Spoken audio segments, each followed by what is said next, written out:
Mga kabalita, hinihikayat ang mga manufacturer at retailers na i-round off ang presyo ng mga produkto nila sa pinakamalapit na 25 centavos. Sabi ng DTI, problema raw ngayon ang baryang panukli. Dahil po dyan, pwedeng magmahal o kaya'y magmura ang isang produkto.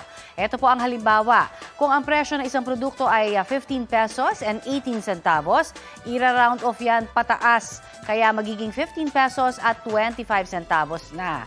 Pero kung ang presyo ay 15 pesos at 5 centavos, ibababa po ito sa 15 pesos. Voluntary lang naman daw ito at hindi mandatory. Sabi naman ng Philippine Amalgamated Supermarket Association, malaking bagay sa kita ng ilang tindahan ang pasentimo-sentimong diferensya sa presyo. Balita ko, may tututukan kayo tuwing 11 a.m. sa GTV.